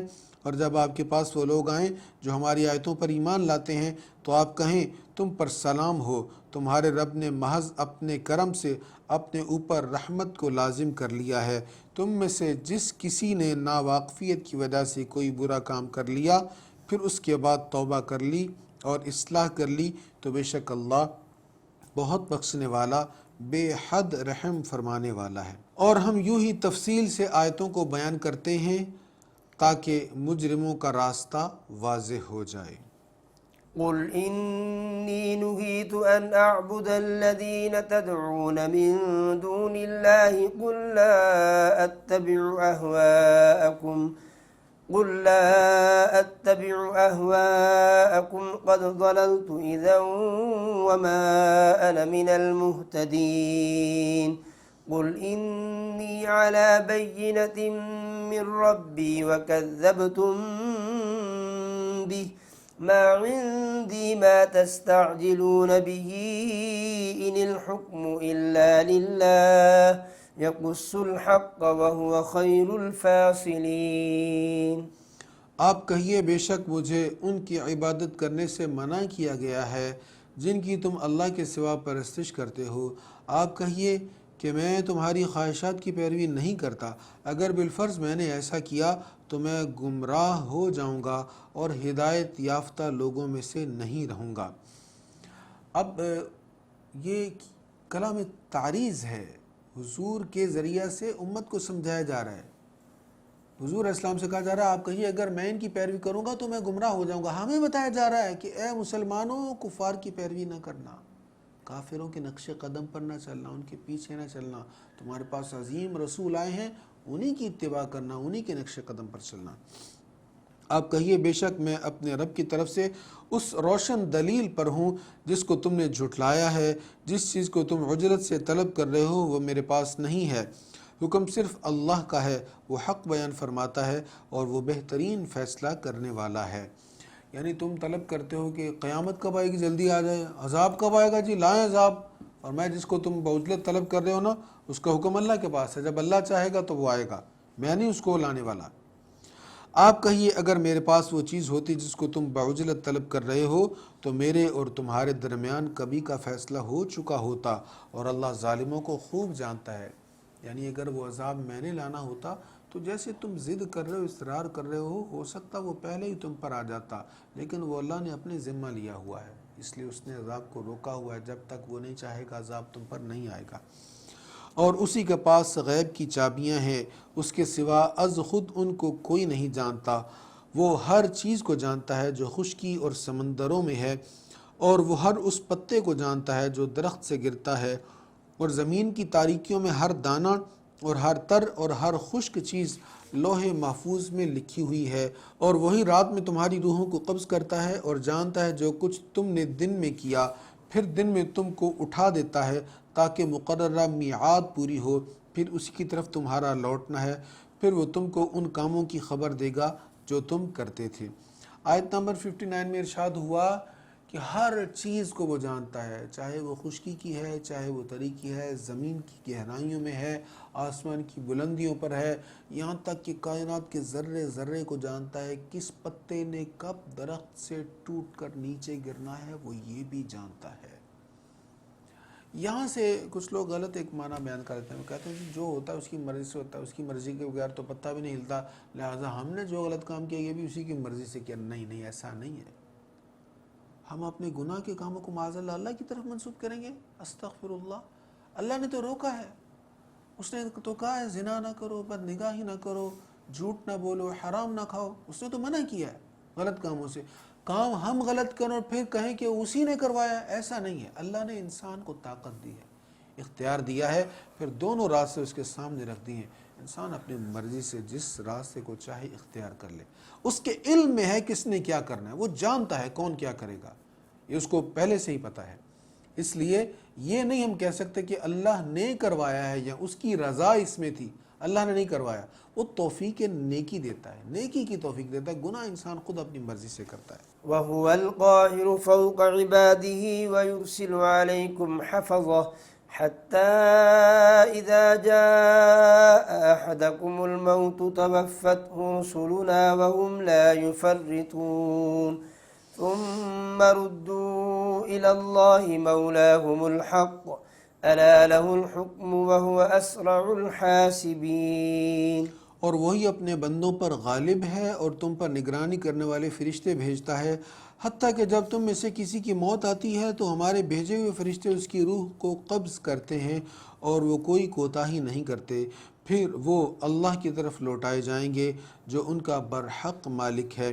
سنو اسی کا حکم ہے اور وہ سب سے جلد حساب لینے والا ہے۔ آپ کہیے تمہیں خشکی اور سمندروں کی تاریکیوں سے کون نجات دیتا ہے جس کو تم عاجزی سے اور چپ کے پکارتے ہو کہ اگر وہ ہمیں اس مصیبت سے بچا لے تو ہم ضرور شکر گزاروں میں سے ہو جائیں گے۔ آپ کہیے کہ اللہ ہی تم کو اس مصیبت سے اور ہر تکلیف سے نجات دیتا ہے، پھر بھی تم شرک کرتے ہو۔ یہ مشرکین کا طرز عمل بیان ہو رہا ہے کہ جب ان پر کوئی مصیبت آتی تو پھر وہ اللہ کو ہی پکار دیتے، ان کو پتہ تھا اللہ ہماری تکلیف کو، مصیبت کو دور کرنے پر قادر ہے، لیکن جب مصیبت دور ہو جاتی تو دوبارہ وہ شرک کرنے لگ جاتے، پھر اللہ کو پکارنا چھوڑ دیتے۔ تو یہ طریقہ تو مشرکین کا ہے، لیکن ہم غور کریں کہیں ہم بھی اس کا شکار تو نہیں ہیں؟ کیا ہمارے یہاں ایسا ہوتا نہیں کہ جب ہمیں تکلیف آتی ہے، مشکل مصیبت آتی ہے تو ہم نمازیں بھی پڑھتے ہیں، گڑ گڑاتے بھی ہیں، تلاوت بھی کرتے ہیں، اللہ کو یاد بھی کرتے ہیں، گناہوں سے بڑا بچتے ہیں، لیکن جب وہ مصیبت دور ہوئی پھر ہم اپنی پرانی ڈگر پر آ گئے، وہی پرانی روش؟ تو کہیں یہ مشرکین جیسا ہمارا فعل تو نہیں ہو رہا؟ اللہ ہمیں بچائے مشرکین کی اتباع سے، ان جیسے کام سے۔ پھر ارشاد ہے آپ کہیے کہ وہی اس پر قادر ہے کہ تم پر تمہارے اوپر سے عذاب بھیجے یا تمہارے پاؤں کے نیچے سے یا تمہیں مختلف گروہوں میں تقسیم کر دے اور تمہارے بازوں کو باز کی لڑائی کا مزہ چکھا دے۔ دیکھیے ہم کس طرح بار بار دلیلوں کو بیان کر رہے ہیں تاکہ یہ سمجھ سکیں، اور آپ کی قوم نے اس کو جھٹلایا حالانکہ یہی حق ہے۔ آپ کہیے کہ میں تمہارا ذمہ دار نہیں ہوں۔ ہر خبر کے ظہور کا ایک وقت مقرر ہے اور عن قریب تم جان لوگے۔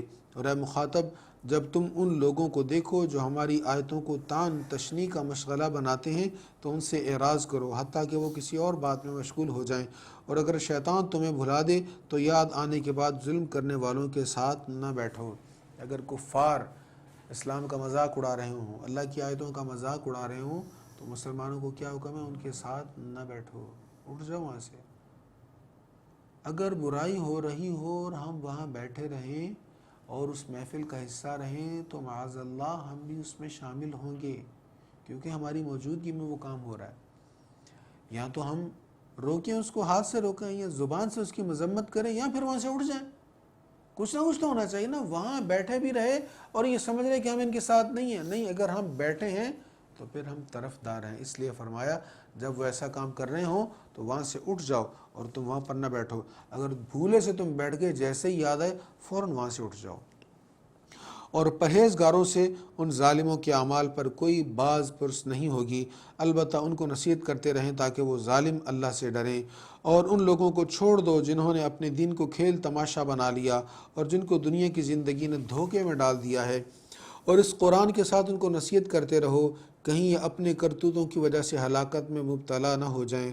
اللہ کے سوا نہ کوئی ان کا مددگار ہوگا نہ شفاعت کرنے والا، اور اگر وہ ہر قسم کا فدیہ دیں تو ان سے نہیں لیا جائے گا۔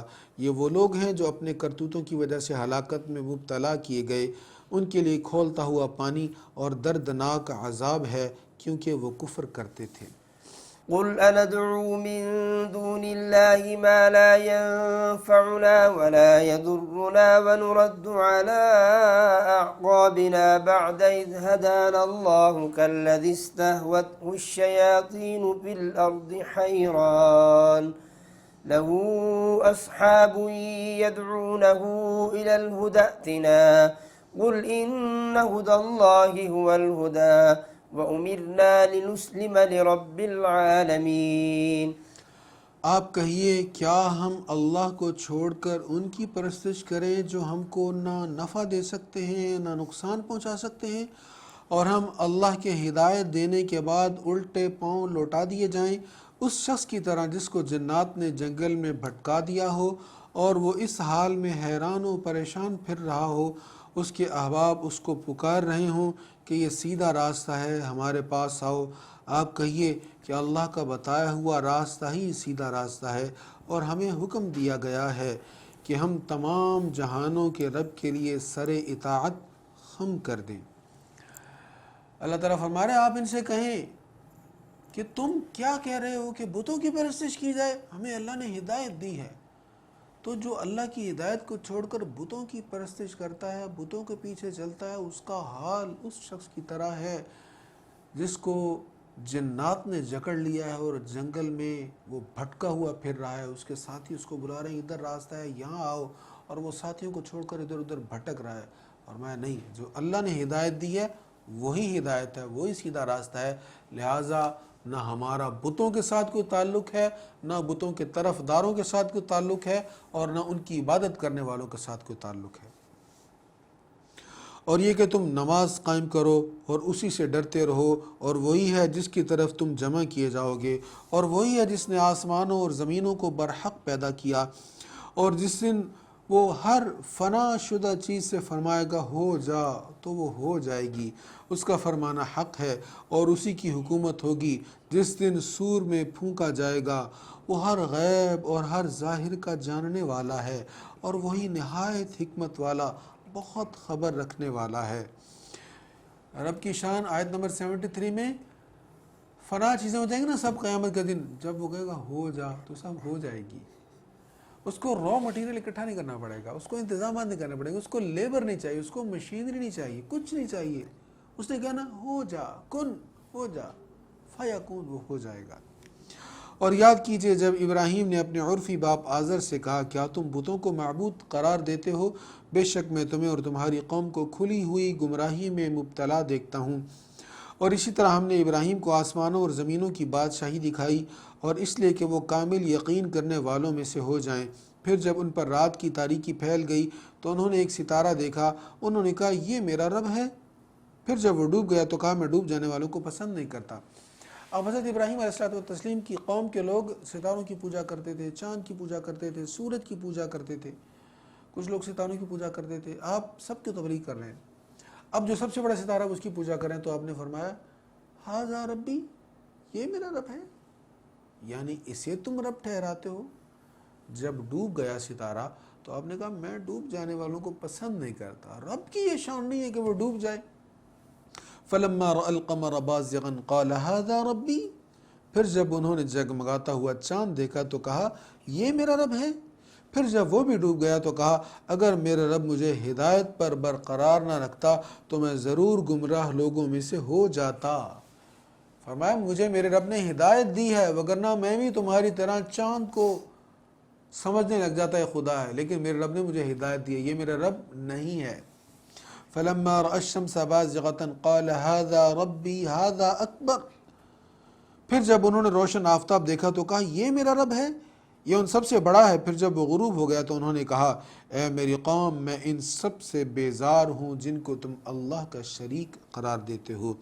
میں نے اپنا رخ اس ذات کی طرف کر لیا ہے جس نے آسمانوں اور زمینوں کو پیدا کیا ہے، جبکہ میں باطل مذہب سے اعراض کرنے والا ہوں اور میں شرک کرنے والوں میں سے نہیں ہوں۔ انی وجہت وجہی للذی فطر السماوات والارض حنیفا وما انا من المشرکین۔ کیسا خوبصورت پیغام ہے۔ نماز سے پہلے نیت کرتے ہوئے اس آیت کو پڑھ لینا میرے آقا کی سنت ہے۔ پھر ترجمہ سن لیجئے۔ میں نے اپنا رخ اس ذات کی طرف کر لیا ہے جس نے آسمانوں اور زمینوں کو پیدا کیا ہے، جبکہ میں باطل مذاہب سے اعراض کرنے والا ہوں اور میں شرک کرنے والوں میں سے نہیں ہوں۔ کتنا مزہ ہے نماز پڑھتے ہوئے ہم اس کا معنی ذہن میں رکھ کر پڑھیں۔ انی وجہت وجہی للذی فطر السماوات والارض حنیفا وما انا من المشرکین۔ اللہ ہمیں فہم قرآن نصیب فرمائے۔ پھر ارشاد ہے اور ان کی قوم نے ان سے جھگڑا کیا، انہوں نے کہا کیا تم مجھ سے اللہ کے متعلق جھگڑتے ہو، حالانکہ اس نے مجھے ہدایت پر برقرار رکھا، اور میں ان سے نہیں ڈرتا جن کو تم اللہ کا شریک قرار دیتے ہو، سوا اس کے کہ میرا رب ہی کچھ چاہے، اور میرے رب کا علم ہر چیز کو محیط ہے۔ کیا تم نصیحت قبول نہیں کرتے؟ اور میں ان سے کیسے ڈر سکتا ہوں جن کو تم نے اللہ کا شریک قرار دیا ہے، جبکہ تم اللہ کے ساتھ ان کو شریک بنانے سے نہیں ڈرتے، جن کے متعلق اللہ نے تم پر کوئی دلیل نازل نہیں کی۔ پس ہر دو فریق میں سے بے خوف ہونے کا کون زیادہ حقدار ہے اگر تم علم رکھتے ہو؟ جو لوگ ایمان لائے اور انہوں نے اپنے ایمان کے ساتھ ظلم کو نہیں ملایا، ظلم سے مراد یہاں پر شرک ہے، جو لوگ ایمان لائے اور انہوں نے اپنے ایمان کے ساتھ ظلم یعنی شرک کو نہیں ملایا، انہی کے لیے بے خوفی ہے اور وہی ہدایت یافتہ ہیں۔ وَتِلْكَ حُجَّتُنَا آتَيْنَاهَا إِبْرَاهِيمَ عَلَى قَوْمِهِ نَرْفَعُ دَرَجَاتٍ مَّن نَّشَاءُ إِنَّ رَبَّكَ حَكِيمٌ عَلِيمٌ۔ اور یہ تھی ہماری وہ قوی دلیل جو ہم نے ابراہیم کو ان کی قوم کے مقابلہ میں عطا کی، ہم جس کو چاہتے ہیں بلند درجات عطا کرتے ہیں، بے شک آپ کا رب بہت حکمت والا خوب جاننے والا ہے۔ اور ہم نے ابراہیم کو اسحاق بیٹا اور یعقوب پوتا عطا کیے۔ یہ بیٹا اور پوتا ان بریکٹ ہے، یعنی یہ تفسیر کا حصہ، ترجمہ نہیں۔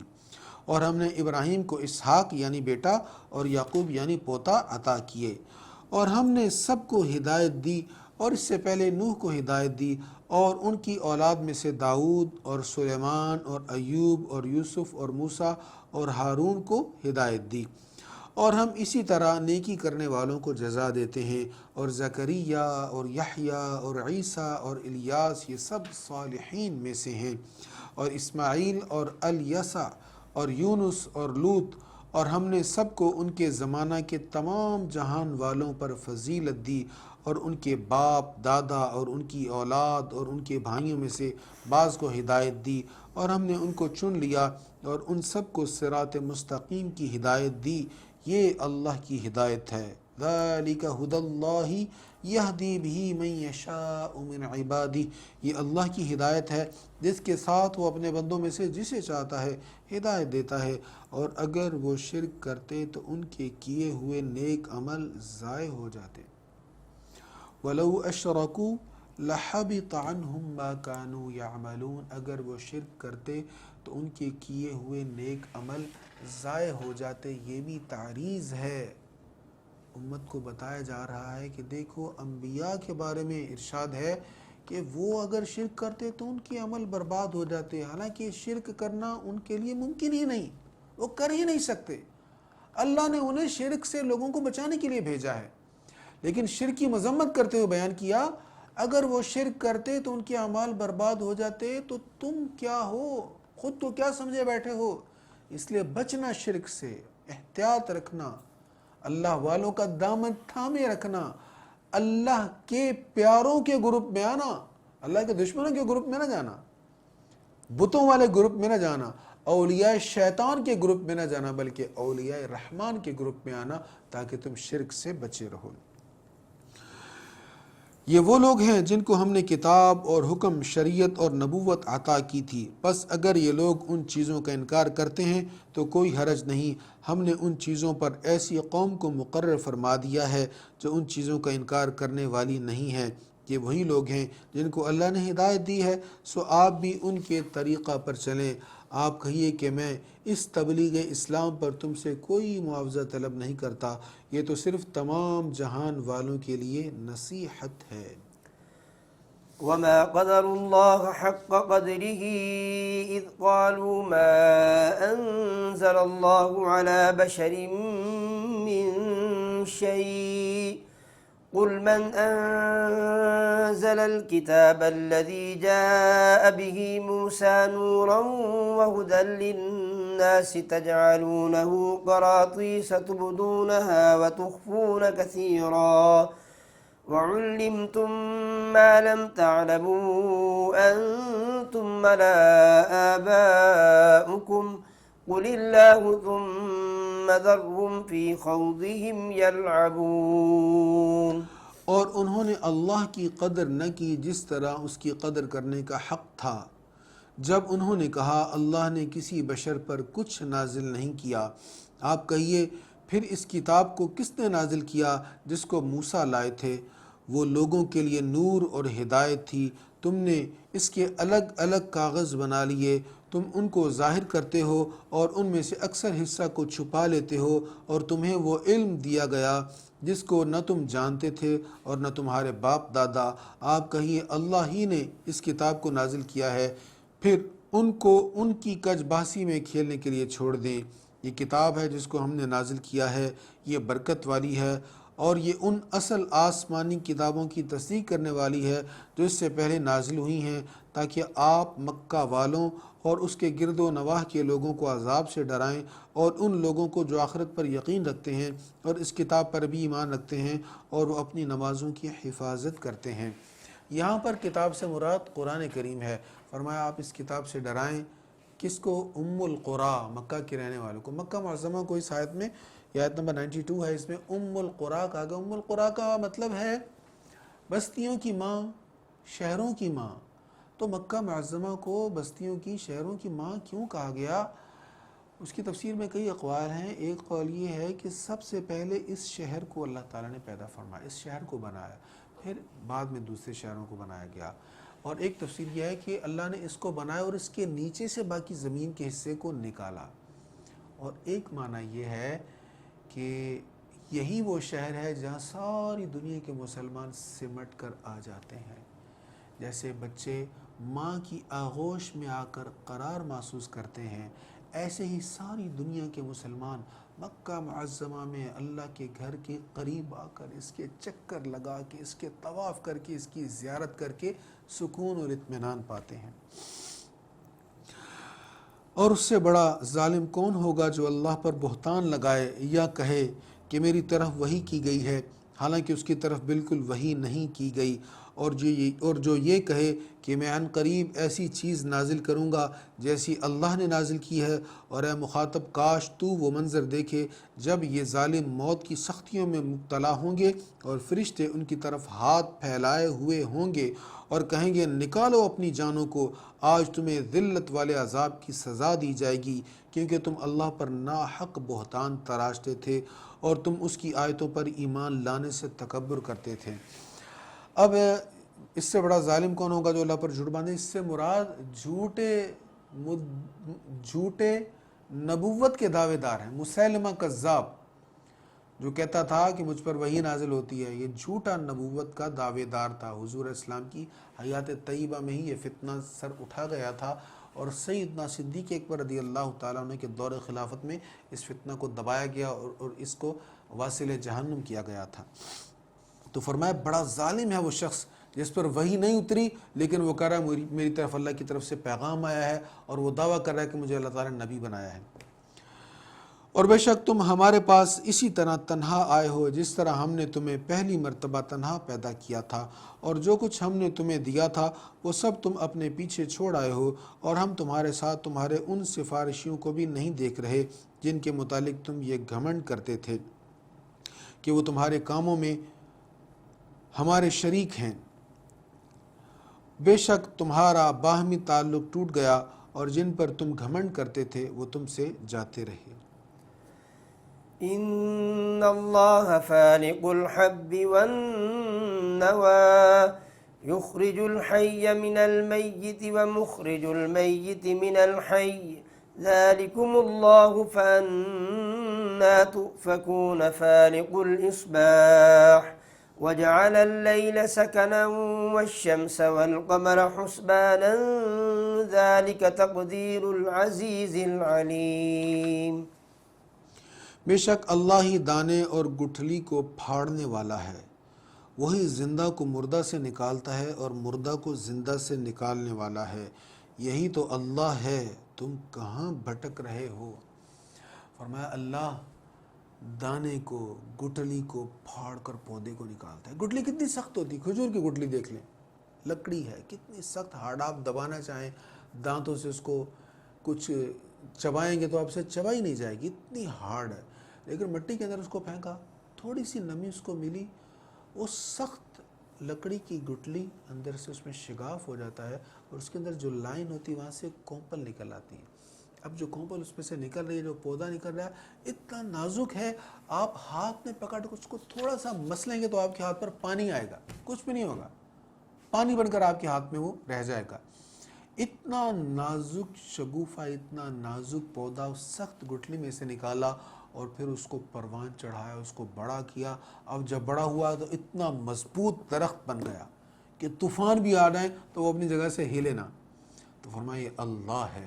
تو جیسے وہ گٹھلی سے اس نے اتنا نرم پودا نکالا، پھر اس کو اتنا تناور درخت کیا، وہی مردوں سے زندوں کو نکالتا ہے اور زندوں سے مردوں کو نکالتا ہے۔ وہ رات کو چاک کر کے صبح نکالنے والا ہے، اور اس نے رات کو آرام کے لیے بنایا، اور سورج اور چاند کو حساب کے لیے، یہ بہت غالب اور بے حد علم والے کا مقرر کیا ہوا اندازہ ہے۔ اب دیکھیں سورج بھی حساب کے لیے، چاند بھی حساب کے لیے، سورج سے ہماری نمازوں کا سسٹم چلتا ہے۔ ہمارے یہاں کچھ لوگ کہتے ہیں کہ بھئی جو سورج والے مہینے ہیں یہ انگریزی ہیں، اور جو چاند والے مہینے یہ اسلامی ہیں۔ بھئی وہ بھی اسلامی ہیں، وہ عیسائیوں نے اگر بنائے، حضرت عیسیٰ علیہ السلام کے ماننے والوں نے بنائے ہیں، تو حضرت عیسیٰ علیہ السلام کے جو صحیح ماننے والے تھے وہ بھی مسلمان تھے، وہ صحیح مسلمان تھے جو صحیح ماننے والے تھے۔ اب جو ہے میں ان کی بات نہیں کر رہا، وہ جو صحیح ماننے والے تھے وہ بھی تو مسلمان ہی تھے نا۔ تو جو سورج ہے یہ بھی اللہ ہی کا بنایا ہوا ہے، چاند بھی اللہ کا بنایا ہوا ہے، تو دونوں ہی ٹھیک ہیں، دونوں پر آپ عمل کر سکتے ہیں۔ سورج کے ساتھ ہمارا سسٹم چلتا ہے نمازوں کا، سورج سے پتہ چلتا ہے فجر کا ٹائم ہوا ہے، ظہر کا، عصر کا، مغرب کا، عشاء کا، اور چاند سے کیا پتہ چلتا ہے؟ رمضان کریم کا مہینہ آ گیا ہے، شوال المکرم کا مہینہ آ گیا ہے، حج کا مہینہ آ گیا ہے، دیگر ماہ و سال، اس کی تعیین جو ہے یہ چاند کے ساتھ ہوتی ہے۔ پھر ارشاد ہے وَهُوَ الَّذِي جَعَلَ لَكُمُ النُّجُومَ، اور وہی ہے جس نے تمہارے لیے ستاروں کو بنایا تاکہ تم ان سے خشکی اور سمندر کی تاریکیوں میں ہدایت حاصل کرو، بے شک ہم نے علم والے لوگوں کے لیے کھول کر نشانیاں بیان کر دی ہیں۔ اب ستاروں کو اللہ نے بنایا، اس کے بہت ساری حکمتیں۔ ایک حکمت یہ ہے کہ رات کی تاریکی میں اگر آپ صحرا میں سفر کر رہے ہیں، آپ کے پاس کوئی گیجٹ نہیں ہے، آپ کے پاس نیٹ نہیں ہے، کچھ نہیں ہے، تو آپ ستاروں سے دیکھ دیکھ کر اپنی منزل کی طرف جا سکتے ہیں۔ پہلے لوگ ایسے ہی سفر کرتے تھے، پتہ ہوتا تھا کہ ستارہ کس سمت میں ہے اور ہم نے کس سمت میں سفر کرنا ہے۔ اسی طرح جو لوگ سمندر میں رات کے وقت سفر کرتے تھے، ان کے پاس کوئی گیجٹ نہیں ہوتا تھا، کوئی آلات نہیں ہوتے تھے جانچنے کے لیے کہ کس سمت جانا، تو وہ ستاروں کو دیکھتے تھے اور ستاروں کو دیکھ کر صحیح منزل کی طرف پہنچ جاتے تھے۔ وہی ہے جس نے آسمان سے پانی برسایا، پھر ہم نے اس سے ہر قسم کی نباتات اگائی، اور ہم نے اس سے سرسبز کھیت اور درخت پیدا کیے، پھر ہم نے ان سے تہ بتہ لگے ہوئے دانے اور کھجور کے شگوفوں سے پھلوں کے گچھے پیدا کیے جو جھکے پڑتے ہیں، اور اسی طرح ہم نے انگور اور زیتون اور انار کے باغ اگائے جو ملتے جلتے بھی ہیں اور مختلف بھی ہیں۔ جب یہ درخت پھل لائیں تو ان کے پھل اور اس کے پکنے کی طرف دیکھو، بے شک اس میں ایمان لانے والوں کے لیے ضرور نشانیاں ہیں۔ آیت نمبر 99 میں بہت ساری چیزوں کا ذکر ہو گیا، یہ پیدا کیا، پھر فرمایا ان کے پکنے کا مرحلہ دیکھو۔ کوئی پھل تیار ہونے سے پہلے پھول ہوتا ہے، پھول کا رنگ کوئی اور ہوتا ہے، اس کی خوشبو کوئی اور ہوتی ہے، اور کوئی پھل جب کچا ہوتا ہے تو اس کی رنگت اور ہوتی ہے، خوشبو اور ہوتی ہے، پکنے کے بعد اس کی کیفیت اور ہوتی ہے۔ فرمایا یہ سارے مراحل کو تم دیکھو، غور کرو، اور پھر اللہ تعالیٰ کی نشانیاں دیکھو، اور ان نشانیوں کو دیکھتے ہوئے اللہ تعالیٰ کی معرفت حاصل کرنے کی کوشش کرو۔ اور انہوں نے اللہ کے لیے جنوں کو شریک قرار دیا حالانکہ اس نے ان کو پیدا کیا ہے، اور انہوں نے بغیر علم اللہ کے لیے بیٹے اور بیٹیاں گھڑ لیں، وہ اس سے پاک اور بالا تر ہے جو وہ بیان کرتے ہیں۔ بديع السماوات والأرض أنى يكون له ولد ولم تكن له صاحبة وخلق كل شيء وهو بكل شيء عليم ذلكم الله ربكم لا إله إلا هو خالق كل شيء فاعبدوه وهو على كل شيء وكيل۔ وہ آسمانوں اور زمینوں کا موجد ہے، اس کی اولاد کیوں کر ہوگی حالانکہ اس کی بیوی ہی نہیں ہے۔ اس نے ہر چیز کو پیدا کیا ہے اور وہ ہر چیز کو خوب جاننے والا ہے۔ یہی ہے اللہ جو تمہارا رب ہے، اس کے سوا کوئی عبادت کا مستحق نہیں ہے۔ وہ ہر چیز کا پیدا کرنے والا ہے، سو تم اسی کی عبادت کرو، اور وہ ہر چیز کا نگہبان ہے۔ آنکھیں اس کا احاطہ نہیں کر سکتیں، اور وہ آنکھوں کا احاطہ کیے ہوئے ہے، وہ نہایت باریک بین بہت باخبر ہے۔ بے شک تمہارے پاس تمہارے رب کی طرف سے روشن نشانیاں آ گئیں، سو جس نے آنکھیں کھول کر دیکھ لیا تو اس کا فائدہ ہے، اور جو اندھا بنا رہا تو اسی کا نقصان ہے۔ میں تمہارا نگہبان نہیں ہوں۔ اور ہم بار بار مختلف انداز سے آیتوں کو بیان کرتے ہیں تاکہ یہ لوگ کہیں کہ آپ نے کس سے اور ہم بار بار مختلف انداز سے آیتوں کو بیان کرتے ہیں تاکہ یہ لوگ کہیں کہ آپ نے کسی سے پڑھا ہے، اور تاکہ ہم اس قرآن کو علم والوں کے لیے بیان کر دیں۔ آپ اس چیز کی پیروی کیجئے جس کی آپ کے رب کی جانب سے آپ کی طرف وحی کی گئی ہے، اس کے سوا کوئی عبادت کا مستحق نہیں ہے، اور مشرکین سے اعراض کیجئے، اور اگر اللہ چاہتا تو وہ شرک نہ کرتے، اور ہم نے آپ کو ان کا نگہبان نہیں بنایا اور نہ آپ ان کے ذمہ دار ہیں۔ اگر اللہ چاہتا تو وہ شرک نہ کرتے، اس کا مطلب یہ ہے، اس کا مطلب یہ نہیں کہ اللہ نے ان سے شرک کروا معاذ اللہ، اس کا مطلب یہ ہے کہ انہوں نے شرک اپنی چاہت سے کیا، لیکن اگر اللہ اپنی مرضی ان پر مسلط فرماتا تو ان کو شرک نہ کرنے دیتا، لیکن اللہ نے اپنی مرضی کسی پر مسلط نہیں کی۔ اللہ نے اختیار دیا بندے کو، جس نے غلط کام کیا اپنی مرضی سے کیا ہے۔ بڑا اہم حکم ہے یہاں پر۔ اور اے مسلمانوں، ان کو برا نہ کہو جن کی یہ اللہ کو چھوڑ کر عبادت کرتے ہیں، ورنہ یہ بے علمی و سرکشی سے اللہ کو برا کہیں گے۔